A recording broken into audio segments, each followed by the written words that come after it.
Chat and Learn here with Power2Fly. My name is Mariella, and again, I am so excited to roll through this next hour with you all. This is such a juicy topic, and we've had some folks joining us super early, so I know that you all are ready for Katrina, our guest speaker, to drop some knowledge here today. Before we roll into this next hour, you all are going to see that the hour is going to fly by really quickly. So I really want to make sure everyone knows that we would love to hear from you. We want you to participate. So if you feel called to do so, turn your cameras on. We believe in visibility. The revolution will not be televised except when we record now here live. So feel free to come on camera. I've muted everyone upon entrance just to avoid any background noise, but I can't stress enough, and I will sound like a broken record by the end of this call. I want to hear from you. So feel free to come off of mute whenever you have something to share, or you can utilize the chat box and write down your questions or your responses there, and I'll flag it to our guest speaker. If anyone has any sensitive information, I know we'll be speaking about money, and so a lot of folks are, might want to keep something sensitive. So feel free to write to me anonymously. You'll find me in the chat box under Mariella, and I will flag your question anonymously to our guest speaker. The last thing that I'll say is that this is being recorded, so if you do come off mute, you will be featured in our video. And then I know that we live in a world where everyone is multitasking all the time, but I invite you to be present with us so that we're not just speaking at you. You can speak with us, and you can share your voice. And I will repeat this again and again throughout this hour. So you will be featured if you come off of mute, and you can rewatch this video on Power2Fly a little later, and then you can take notes there.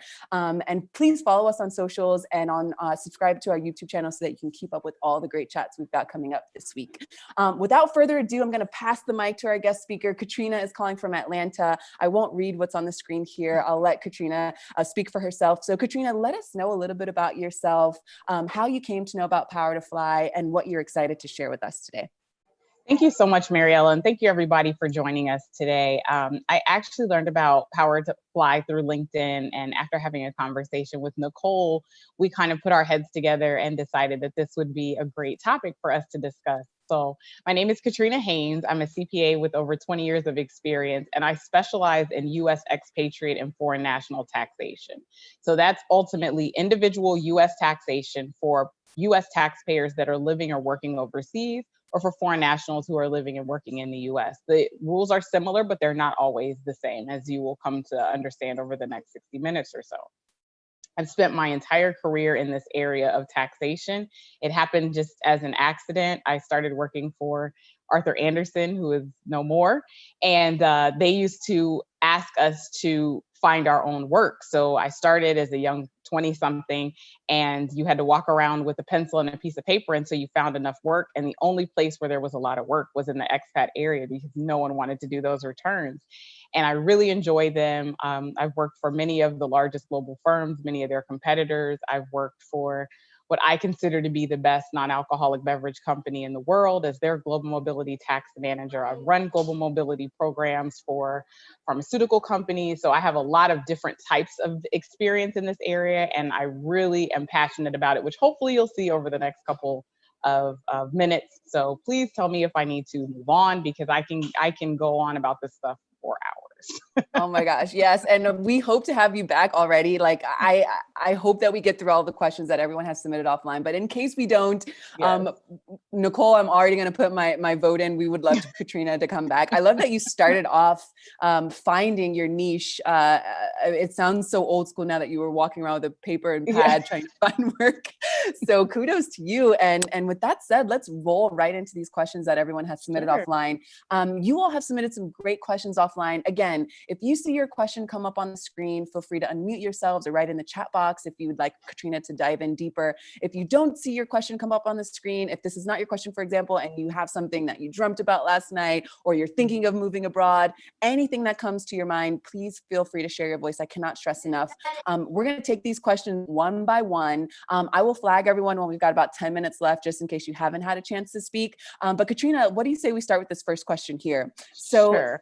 Is there an amount of time I need to reside outside of the US to be exempt from paying taxes in the US?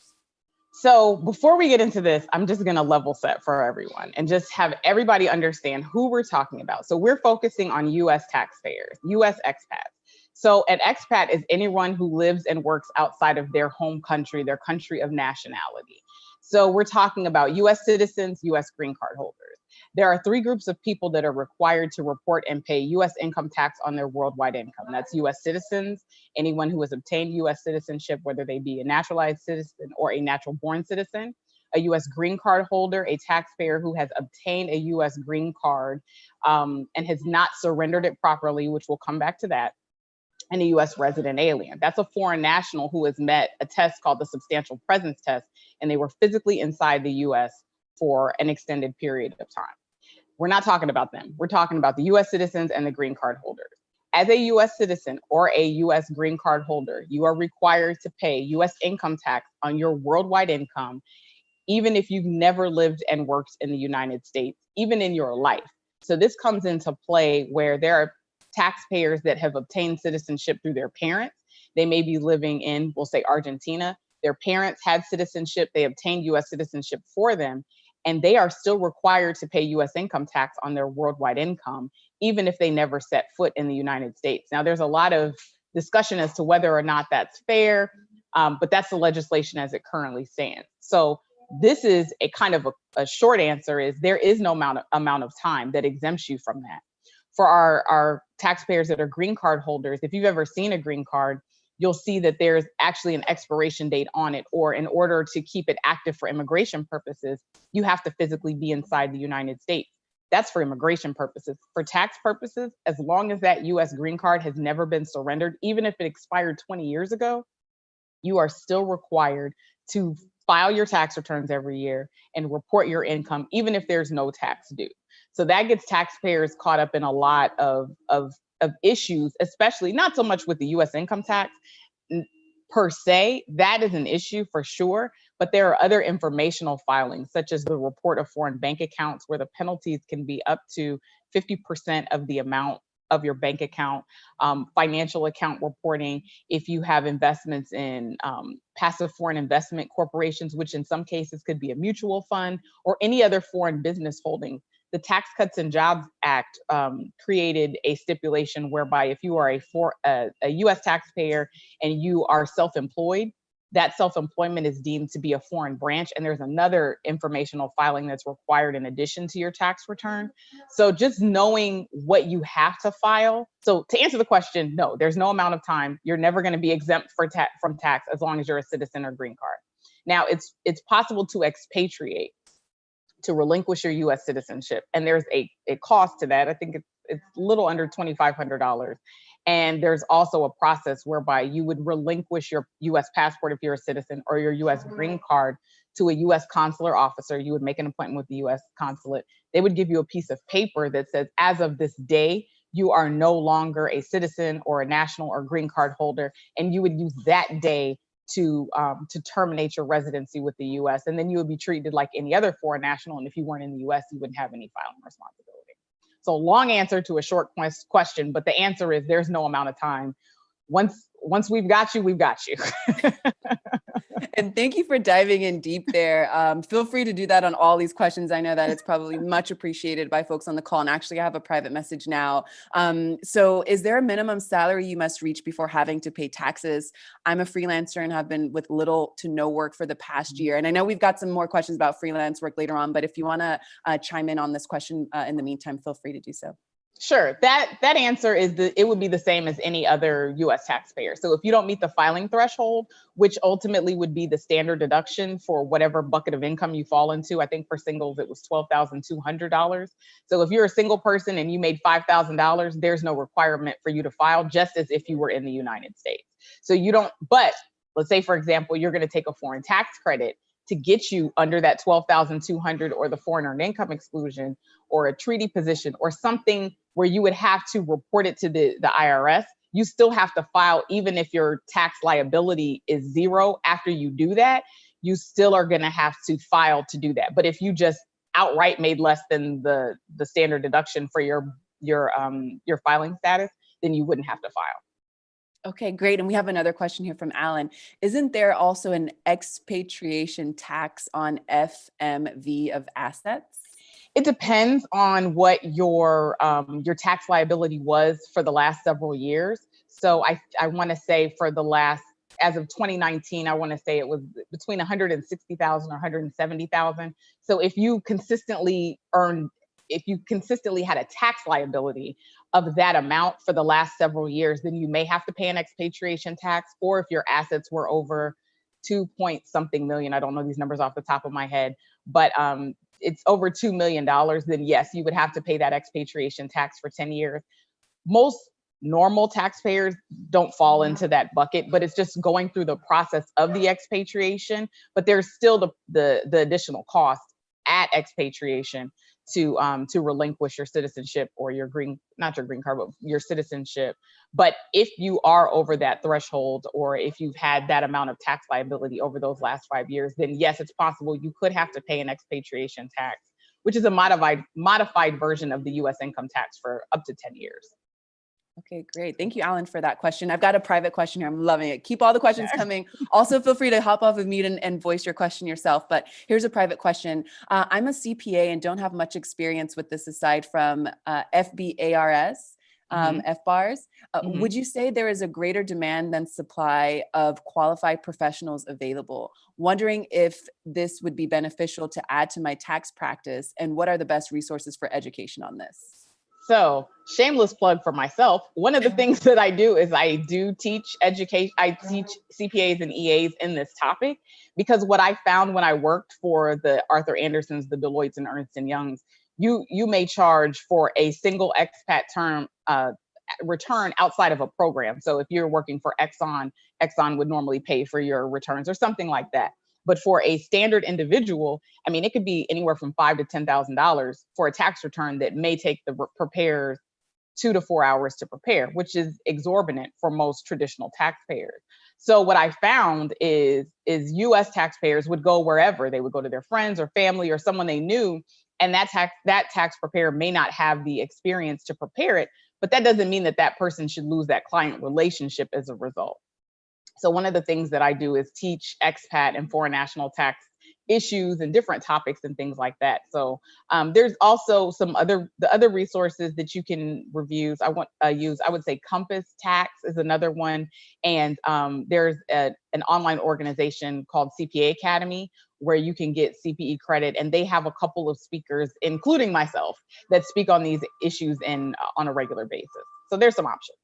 Awesome, Katrina. And I love shameless plugs. So can you let us know how we can connect with you once this chat is done? I'll ask you again when we wrap up, but how can we connect with you offline? Sure. So my website is Haynes Help, my last name, Help, one word. If you go there, there's actually a link to my calendar. So if you want to talk through any issues that you've heard through today, or if you want to look at what products I have available, just go to my website is the easiest way, hayneshelp.com. Thank you, Nicole. Awesome. She put the website. So there's another question here up earlier that we had. What do we do with hype tax? Is it taxable? Is it part of salary? So hypothetical tax is a concept that comes around when you are if you are a U.S. taxpayer that's on like a program. So as I mentioned, if you're an Exxon and they send you overseas, normally what would happen is a U.S. taxpayer, you're going to be subject to tax in the U.S. on your worldwide income. Let's say they send you to the U.K., you're going to be subject to UK tax on your worldwide income, right? So if you approach me and say, Katrina, I'm going to send you to the UK, I'm going to say, you got to be kidding me. I got to pay tax in the US. I got to pay tax in the UK. I mean, I've seen it in some cases, and I'm not exaggerating, where it's 96% of your total pay is subject to tax in multiple jurisdictions. So what companies have come up with is the theory of hypothetical tax. And that is they normally call it a stay-at-home tax, but it's not necessarily stay-at-home. So for hypothetical tax, you as the taxpayer are subject to what you would have paid if you didn't go on the assignment. And that tax is withheld from your pay, just like a regular income tax, and the employer uses it to pay some of your assignment benefits. So they may provide you with housing, or they may have to pay that UK tax. They use it to offset that additional tax liability. So that's the setup. The hypothetical tax treatment varies from country to country. In the US, it's a pre-tax deduction. So you would take your gross pay less your hypothetical tax, and it would be treated as such. Now, if there's a reconciliation done at the end of the year, which in most cases there is, those are normally called a tax equalization calculation, or it's abbreviated to TEQ or a TEC for tax equalization calculation. Normally what then happens in those situations is if there's a payment due at the end of the year, So you would have your regular tax return and you would have your hypothetical tax return. That's what the TEC or the TEQ is calculating. If you stayed home, let's just say it's home, then this is what your liability would have been. Let's say I owe $5,000. There's a fly in here, sorry. So let's say I owe $5,000 on my tax return, but on my hypothetical tax return, I get a refund of $1,000. I'm still, as a taxpayer, going to get that refund. The tax return itself that shows the $5,000 balance due, that's the liability of my company, and they would make that payment. But that $1,000 refund is going to come to me. When I get that refund, it's going to be an addition to my salary. So I'm going to have $1,000 of extra income in my salary in the year that that payment is made to me, because my hypothetical balance is going to be a negative adjustment. If that $1,000 is paid to, or is paid to me, then I would have, I'm sorry, paid from me. So I have to pay $1,000. Then I would have an additional negative $1,000 added or deducted from my salary, if that's possible. Great. Thank you so Hope that much for makes sense. diving. I know that's complicated topic, but you know, I have a whole class on hypothetical tax and yes. Send people to your class. Send people to your class. And again, this is what I'm saying. Please be present with us so that you can rewatch this video later and take notes and do all the research. Thank you, Katrina, for being, you know, so in depth with these responses. I have another private question here. While working overseas, I usually file the foreign earned income exclusion, which allows you to exclude a certain amount of your for your earned income for US tax. For tax year 2019, filing in 2020, the exclusion amount is $105,000. Most foreigners who work abroad do this, especially when they are paying foreign taxes in the country where they are working. And this is just a response. Would you like to add anything to this? Yes. So just in this year with the coronavirus, there were a lot of issues with taxpayers that normally would get the foreign earned income exclusion, and they weren't able to. So in order to qualify for the foreign earned income exclusion, you have to meet one of two tests. The first test is the physical presence test, which states you are physically present outside of the United States for 330 out of 365 days. You don't have to establish residency anywhere. You just have to physically be outside of the United States. So if you were traveling from country to country, or something like that, or if you didn't establish residence in whatever country you were in, that would be a good test for you to take. Also, there's the bona fide residence test, which requires that you be a bona fide resident from January 1st through December 31st of the qualifying year. Now, with the coronavirus, a lot of taxpayers had to leave their country, especially if they were in China or one of the surrounding areas that were impacted. If they were in Italy, I had a client that's from Australia. They had a mother who was ill. She wasn't dying, fortunately, but they had to leave the United States to go back to Australia when Australia went into lockdown. So a lot of taxpayers were displaced from their location of the coronavirus, and the IRS has provided a waiver for this year. I do want to mention in the two tests, the bona fide residence test, the way the Internal Revenue Code is written, that's only for US citizens. So if you're a green card holder, then you would automatically go into the physical presence test unless we have an income tax treaty with either your country of nationality or your country of residence. It depends on how the treaty is written.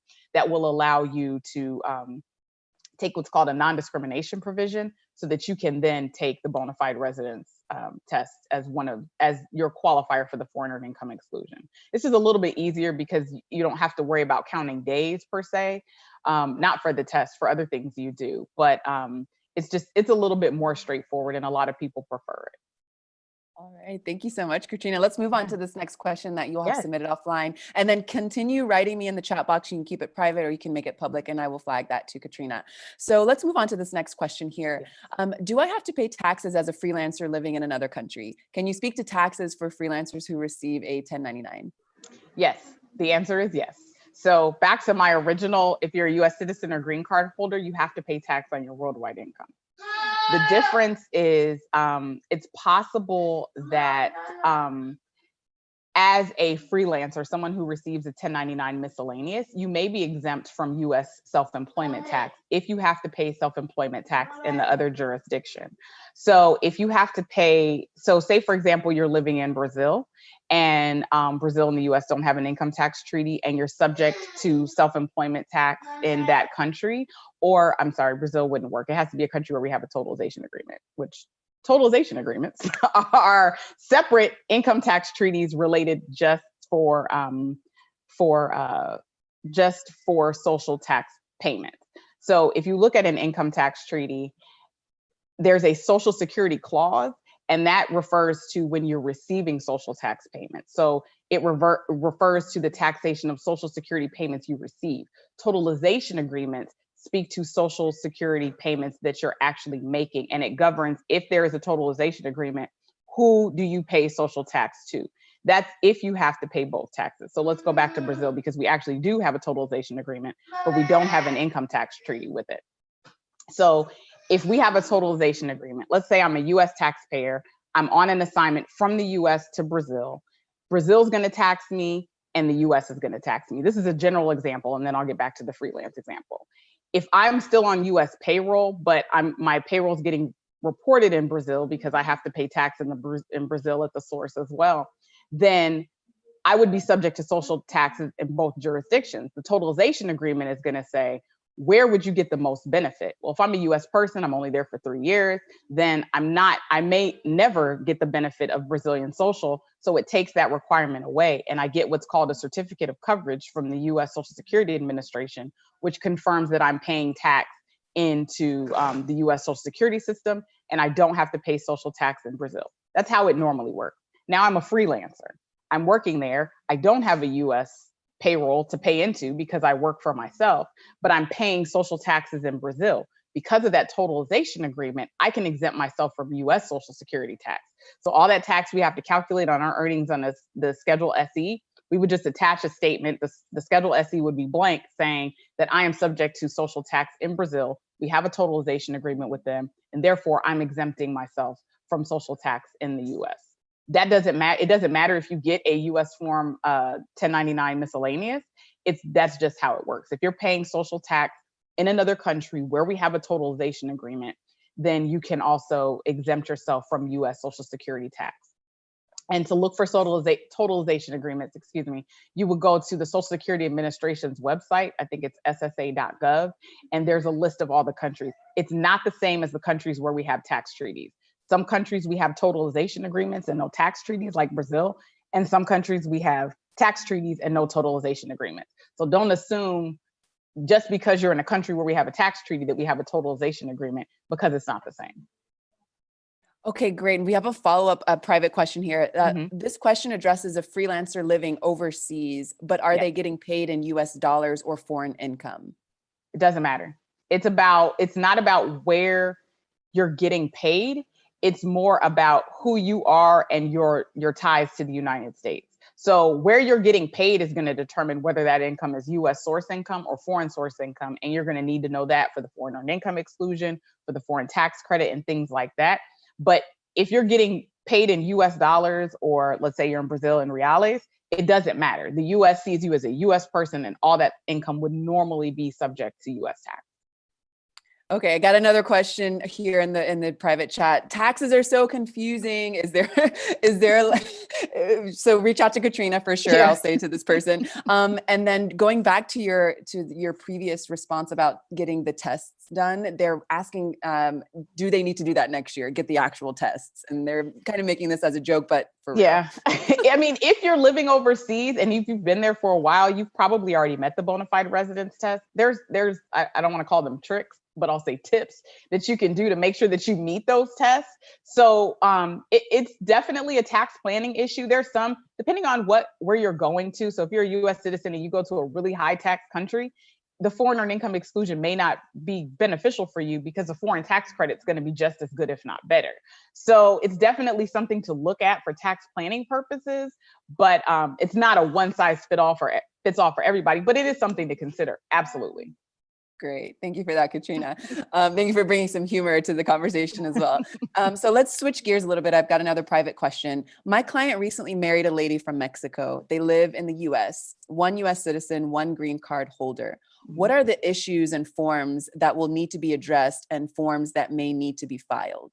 Oh boy. Okay. So we've got a US citizen and a green card holder. That's not as complicated as it seems, because the green card holder is going to be treated as a US citizen. For tax purposes, they're going to pay tax on their worldwide income. They're going to have a US Social Security number, so they're not going to have to get an ITIN, an individual taxpayer identification number. So kind of some of the things that we think about in the beginning are not an issue. What we do have to worry about are informational filings. Does the individual have a trust? Are they getting, if someone in their family passes away and gives them things, does it come through a trust? Do they receive payments over a certain amount? Are they, as I mentioned, do they have mutual funds? Do they have to file a passive foreign investment company form or a controlled foreign corporation form if they have investments and things overseas? So it's not so much the actual tax return. That should be pretty straightforward. It's the informational filings, the FBARs that somebody mentioned, the CFC filings. Do they have real estate investments overseas? Do they have self-employed income overseas? Do they have, interest in foreign partnerships, foreign trusts, and things like that? So I would say it's more the informational filings than the actual tax return itself, because in all other aspects, the individual is going to be treated just like a US citizen and going to be subject to tax on their worldwide income, and also get any credits and deductions that are available for US citizens as well. Awesome. Thank you for that. All right. Another private question. I love that everyone is being very sensitive and anonymous about their questions, and I love it. But also feel free to write publicly or come off of mute if you feel called to do so. So I've got a private question here. What about if there's one EU citizen and one US citizen moving to and then living and working in the EU, oh my gosh, in the EU? I'm getting confused as well. Sorry about that. That's okay. So in that case, that would be more of an analysis. And I have this from time to time where, the individuals move overseas. I would say, what I say to clients in this issue is, are you coming back? Why are you keeping your US citizenship? What are you getting out of that? In some cases, it allows them to move around the country a lot easier, or they've got family, or they've got, whatever property holdings in the US. But it is going to be a lifelong filing commitment, in addition to a lifelong filing commitment in the country of your residence. So you don't necessarily have to file the tax pay. If one taxpayer is a citizen, then you don't necessarily have to include them. You could always file married filing separately, but you've got to pay a little bit higher tax rates. Does it make sense to include them all? I would just say, generally, it's a conversation. I would sit down and say, why are you doing this? One, why do you want to keep your, since some people just say, I don't want to give up my citizenship. I love my spouse and I want to live over there, but I'm not committed to giving up my citizenship. And that's a fair answer. There's no wrong answer here, but just explaining to them what their lifetime commitment is going to be. And then if they pass away and they haven't severed their relationship with their home state, depending on what state it is, it's possible they could have an estate tax in that location. So being from Georgia is it's called a domicile state, meaning that you have to establish another domicile. In some cases, it's another US domicile before you can break ties with Georgia. California is like this, New York is like this. So it's possible, and I've seen it happen, where people pass away and they didn't realize they had to break their ties with the US or the state, and then they get hit with an estate tax that they didn't know was coming. Or, just a general federal estate tax that they didn't know was coming, they didn't plan for, they didn't budget for. So just as a general tax consultation discussion with my clients, if they're going to be gone and they never plan to come back, then just to have that conversation and just kind of find out what their motives are, or just what their long-term plans are, so that you can help them and guide them in the way where you can say, maybe you should consider renouncing your citizenship, or just say, okay, these are the things that we need to consider and plan for, and maybe we need to put some money aside for this later. Great response. And maybe you've hit on this a little bit, but I've got a private question here. Is it more beneficial financially to renounce your US citizenship versus paying US taxes while living abroad? It depends. Because think about it like this too. So on the US side, you're going to get foreign tax credits and you're going to get all these benefits. You also, if in most cases, are going to get those on the other side.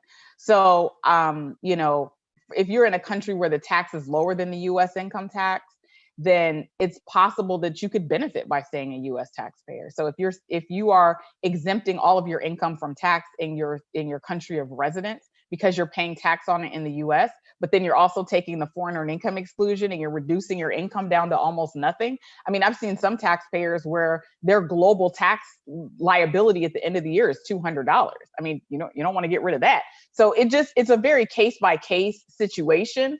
But you know, some people keep their citizenship just for that, because I can take the foreign tax credit in my host location, and I can exclude a lot of it on the home side as well. So you know, it just depends on the person.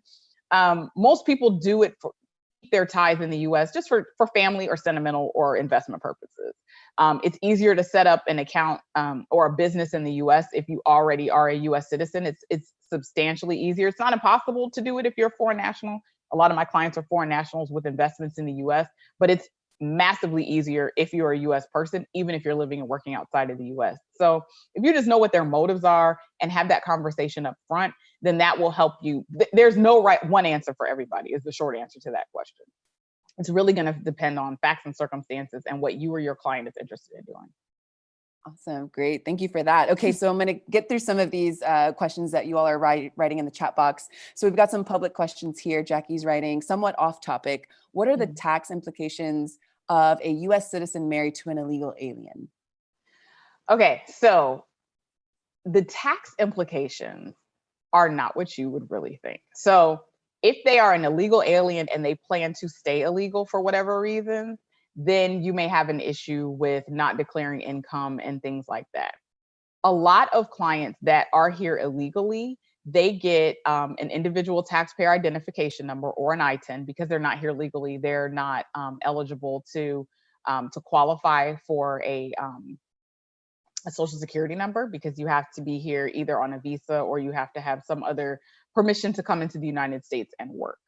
But they get ITINs and they file their tax returns. And the question is, does it expose you a little bit?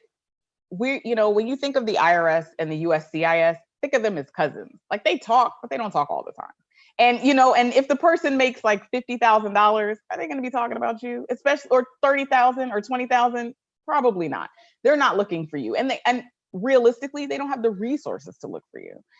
It helps you as an illegal person to remit and pay taxes so that if you are in a situation later where you can apply for citizenship or you can apply for some sort of asylum, you can say, you know what, I was here illegally and I still paid my taxes, all these years. So I would say it doesn't hurt, but again, it's facts and circumstances. Right now in this environment and economy, it's very hectic. Now's probably a good time to get into compliance because the IRS is 3 to 6 months behind in some cases with filing tax returns. They're pushing a lot of stuff through. Not that I'm saying, to try and hide stuff from the IRS, but I'm just stating that now is a good time with all of the confusion in the US government to come into compliance if that's something that you want to do. But if the individual is here illegally just to be here illegally, it doesn't impact that individual taxpayer as long as they're not doing anything illegal and as long as they are reporting their income.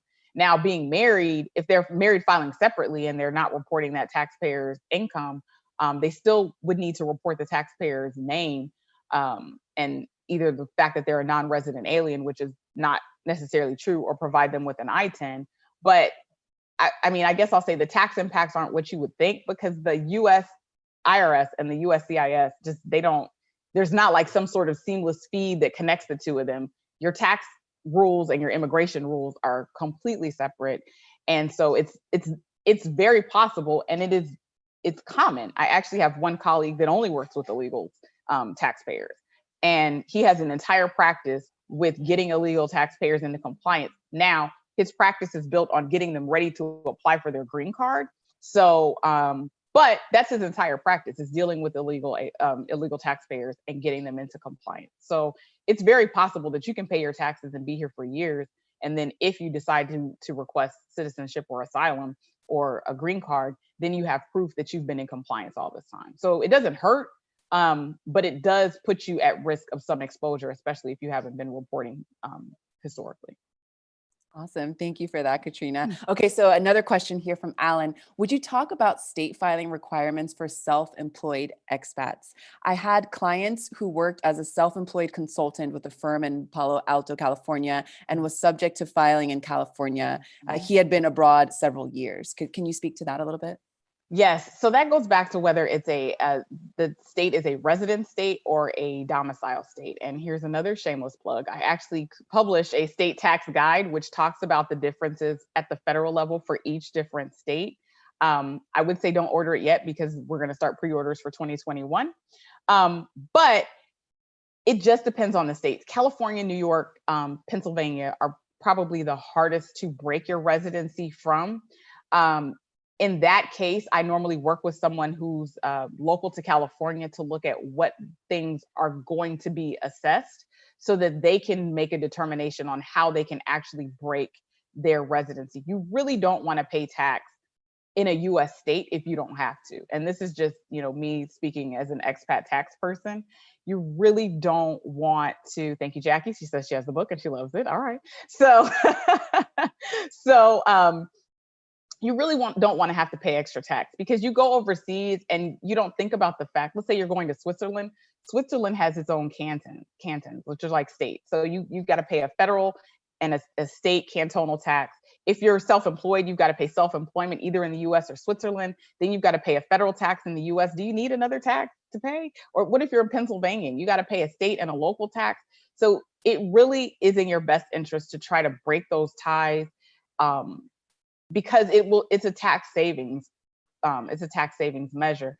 If you can't for whatever reason, I don't like that word to say can't. And I mean, it's more of just trying your best to show some sort of narrative that shows you're not here, you're not coming back, you've broken all ties, and then using that to try to fight against the state to kind of sever that relationship. It's called someone asked the name of the book, the Expatriate State Tax Guide. If you go to the website under my web store, it's there, but hold off because I'm updating for the 2021 tax year. You can get the 2020 version. It's gonna, to be honest, the 2020 version is on sale, 50%. Not much is gonna change unless there's some sort of sweeping tax legislation. So feel free to order it now, but just letting you know the 2021 version is gonna be available in the next couple of months. And to your point, I mean, obviously these just the protocol and everything changes each year, but how do you foresee things changing due to this global pandemic? And do you have any tips and tricks, just like general tips and tricks right now? I know people are really diving in specifically, but how you said, maybe take advantage of this because, this is going on globally. Do you have any kind of like, you can be superficial with this response or you can go as deep as you want, but what should we be aware of right now due to the global pandemic as far as taxes are concerned? I would say just mostly for taxpayers that are living overseas, if you had to relocate, so the foreign earned income exclusion, if you're taking the bona fide residence test specifically, or if you're looking at the physical presence test and you had to come back to the US and then you couldn't leave because of the pandemic, that doesn't necessarily, in this year, normally that's too bad, you moved to the US. In this year, the IRS has made a lot of concessions for taxpayers in that situation where they could continue to retain their bona fide residence overseas, or they could continue to meet the benefits of the physical presence test if they had to relocate out of their country of residence due to the coronavirus, the COVID pandemic. So I would just say, honestly, the best resource for all of this is the IRS's website. And looking into that, to just go in the IRS website and look for, there's a whole section for international taxpayers, and it's broken down by, international businesses and international individuals. I would say just take a look at it. I probably wouldn't look right now. Let's wait until after the election and see what happens, because we could get a whole new round of US tax legislation. But I would say the IRS's website is the best place to look to see where things are changing. I subscribe to a lot of their newsletters, so I get notifications a couple of times a day about what the IRS is doing and just kind of reminders and things like that. So that's an option as well. I mean, most people don't love tax as much as I love tax, so that might be a bit much. So I would just say go to the IRS's website every now and then and just click on the or search for international taxpayers, and it'll tell you about what's new in that space. So. And for those of us who don't love it as much as you, how can we start to turn up the nerd alert on tax and, IRS vibes so we don't fear it so much? Because I know that is a general sentiment, and you definitely have a gift to, have their newsletter come to your email all the time. So what's something we could do to not be so, burdened or overwhelmed with all of the information and all the updates that come? Do you have any suggestions for that? There's a lot of places with social media. There's a lot of places that you can go. You can follow me on LinkedIn if you're interested. I think I'm Katrina CM Haynes on LinkedIn. I also have a private group called US Tax Tips where I post stuff a couple times a week. So for example, this last week with the deadline, the IRS, the Financial Crimes Enforcement Network extended all of the foreign bank accounts to December 31st. They put a post up on their website saying all foreign bank account FBAR filings are due except December 31st, which is huge because there's a penalty if you don't file on time. Then the next day on October 15th, they said, yeah, we didn't mean to post that. And so they're really due on the 15th. So everyone had relied on it already. And then they posted again today and said, you know what, we messed up. We're going to go ahead and extend it, but it's to October 30th now. So like I'm seeing these and I'm like trying to get them out to people because I have clients of my own that I said, oh, we don't have to worry about this. We've got till the end of the year. And then it was like, oh, wait, I need you to send it back. And then it was, oh, we missed it. Oh, we're going to have to deal with penalties. But I've got this screenshot. And then it was, now we've got a little bit of time. We've got till the end of the month. So, but there are Facebook groups for international expats. I joined some of them, but just kind of to just if I see people going down the wrong road, like, wait a minute, hold on, let's kind of circle back this way. But definitely there's stuff all over the place. I would stick with LinkedIn and Facebook groups. Twitter gets a little congested with a lot of information, and Instagram is just interesting. I say it's not for us. It's for creatives, and it's hard to be creative with tax. I try, but people don't feel it as much as I feel it. So I would say your creative energy comes out in the way you speak. So I'll say that that's something that we can definitely embrace. I try. Okay, so we've got another question here. In your opinion, how quickly do you think we could see tax rate changes following the U.S. elections, in particular long-term capital gains? I would say, we could have changes if in the event, either way, I think we're going to see changes. We don't know what those changes are going to look like, but those changes could very well come at the end of the year as everyone's going into their holiday break. We saw it with the Tax Cuts and Jobs Act. It was pushed out. Oh my gosh, it was late in the year. It was either November or December. And the changes were effective January 1st. And so there was a whole bunch of scrambling for everybody to get ready by January 1st. So I would say if we have a new administration, I would almost guarantee that there's going to be tax legislation change. I don't know if it's going to affect capital gains. It just depends. If there's not a new not a change in between the Republicans and the Democrats, we're probably still going to see some tax legislation because we've got quite a bit of a deficit to eat up. So I think it's very likely, no matter what happens with the election, that we're going to see some sort of tax legislative change, because either we're going to because in either event, we're going to have to dig ourselves out of this multi-trillion-dollar debt that we're in. And the best way to do it, nobody likes to hear it, is to raise taxes. It's just who's going to get it this time. So hopefully, because I don't deal with entities, it's going to be the entity level and the individuals are kind of left alone, but we'll see. Whew, thank you for that, Katrina. I know that we are really picking your brain today, so I just want to say We've got about 15 minutes left, just so everyone Oh my knows. So God. if you haven't had a chance to hop off, I told you the time is going to fly by. If you hadn't had a chance to hop off of mute, I'll actually hold for a light pause now as we take some water. Katrina, if you Yeah. want to take some water, then we'll give someone the courage to come off of mute and ask their question. Sometimes this works, sometimes it doesn't. And I know we're talking about, you know, some really sensitive information here for us. So, okay, I'll move on to the next question here on the screen. So can you talk about the self-employment tax? What is it? And do I need to pay it if I live and work abroad? So we talked a little bit. Self-employment tax is for any taxpayer that is does not have another employer. And I will say an employer is someone who would otherwise be required to withhold and remit tax for you. So let's say, for example, I used to work for the best non-alcoholic beverage company in the world. I still work for them from time to time, but they can't control what I do. If you look for the rules for self-employment contractors versus an employee, the rules are very specific in what they cannot tell you to do. So here's an interesting tidbit. I live in Atlanta. Atlanta loves a strip club.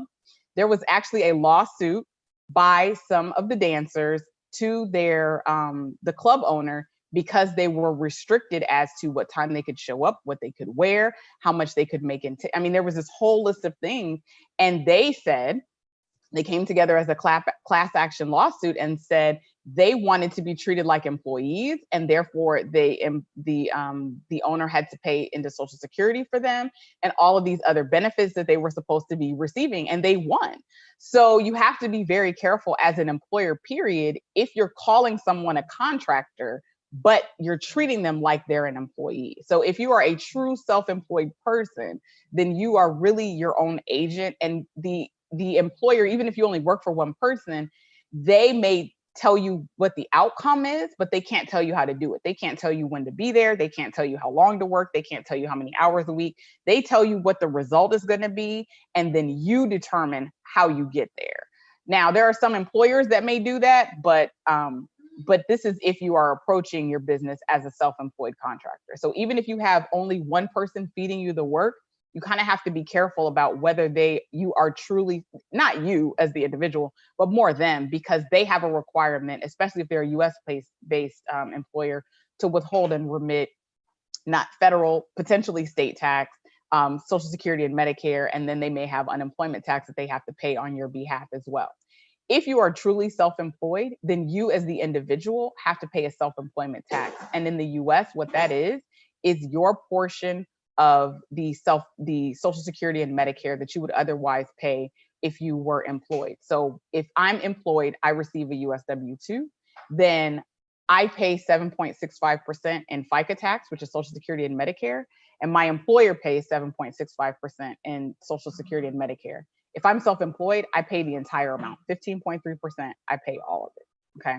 So that's ultimately what the self-employment tax is. If you're living and working abroad, and let's say you don't have even if you have an entity where you have an LLC set up, or just it's just you and you're working overseas and you're doing something I have a client that does translation. She works and she translates. That's her thing. She translates documents in the local language into English, and she gets paid for it. Well, she would have a Schedule C business. She would be deemed a sole proprietor. She would report all of her income and all of her expenses on that Schedule C, and anything over and above what she earned, she would be required to pay self-employment tax on that 15.3%. That will allow you later on to draw from the US Social Security system. So when we're talking about Social Security and totalization agreements before, if you don't pay into the US Social Security system for your 40 quarters or 10 years ultimately, then or there's a certain amount of money, I think it's like $2,500. And once you pay $2,500, then you get those 4 credits for each year. Don't quote me on that. I'm good with numbers, but not good with numbers, if that makes sense. So once you pay that amount, you get those 4 credits for the years. But generally, it's you pay for 40 quarters or for 10 years.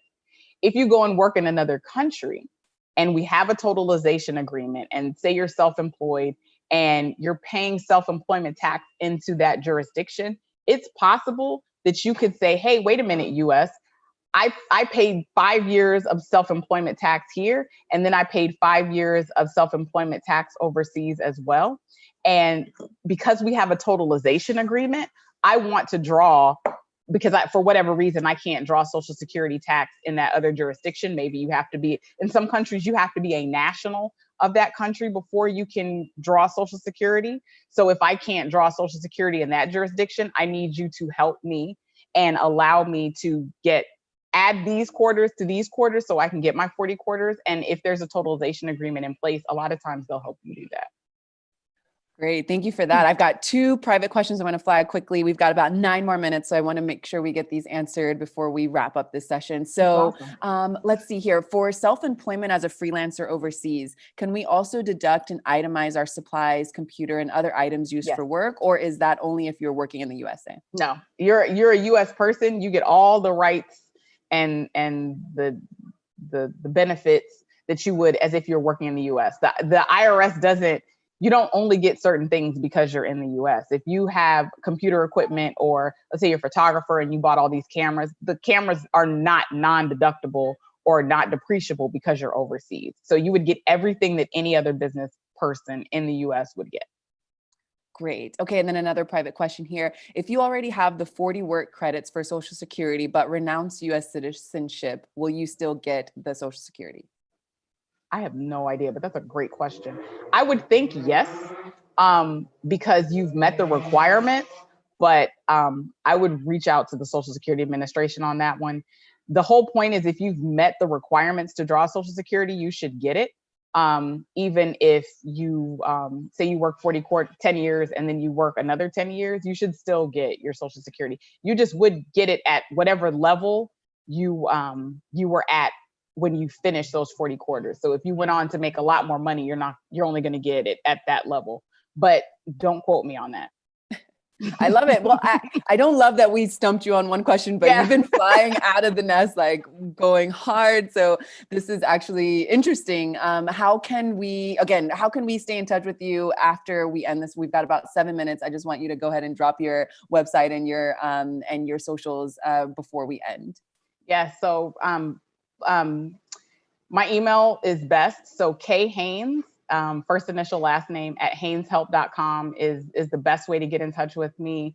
If you want to meet, like I said, you can go to my website, hayneshelp.com, and there's a link to my calendar, and just find a space. And I would be happy to chat with you, especially if you have specific issues or questions. If you're interested in learning more about this topic, we're actually running a sale right now where all of our classes are 50% off. So if you're interested in that, we have live classes. The live classes qualify for CPE if you're a CPA, or CE credit if you're an enrolled agent. And we have on-demand classes, which don't qualify for credit just yet, but we're waiting on that for 2021. So feel free to sign up for any of the classes, schedule time to talk with me, or send me any of your questions, and I am happy to help. Somebody posted that they're looking at your average over 35 years. You know more about Social Security than me as far as Social Security payments. I'm sure you're going to get something, but again, don't quote me on that. Great. Katrina, so we've got about, we've got about 6 more minutes. I'd love for you to take us out with some food for thought, anything else that we didn't have a chance to get to now. I would love for you to use these last couple of moments to, ignite our passion to get to love taxes and the IRS. And as we continue to travel the world, so that we're not overwhelmed or burdened or confused. The last thing that I want is for people to feel like they don't have options, or to not know the power that they have, because it can get complicated. And unless we're someone like you who nerds out on these things, I know that we tend to kind of not look at it when we should probably participate more. So I would love for you to just end this with some food for thought. And then if we have some leftover time, I'll open up for more questions. Sure. So if you are an expat and I've just freaked you out for the last 55 minutes, just know that the IRS has ways to come into compliance. They have actually a streamlined foreign offshore disclosure process and procedure where you can file the last 3 tax returns and the last 6 form bank account forms and any informational forms, and come into compliance. So there are options available. If you're no longer living in the US and you've already filed, but you didn't add your income, then you can do the streamlined domestic filing procedures as well. So there are options if you are horribly terrified that you've done something wrong, or you think you've done something wrong. Know that the IRS has ways for you to come into compliance. If you're a tax preparer and you need help, Haynes Help is me. So I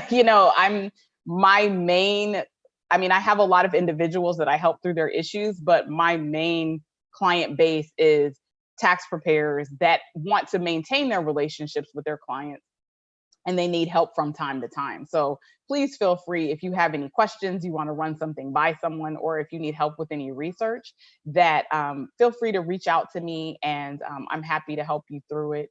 If it's a yes or no question, then I will tell you yes or no, but otherwise I'll let you know about how much time I think it's going to take for me to dig out. I do have a very extensive research network. I have a lot of friends that still work in Big Four, and I do use their research, not their research, but their resources from time to time, even if it's, can you reach out to so-and-so in Ireland and ask them a question because I need this for a client.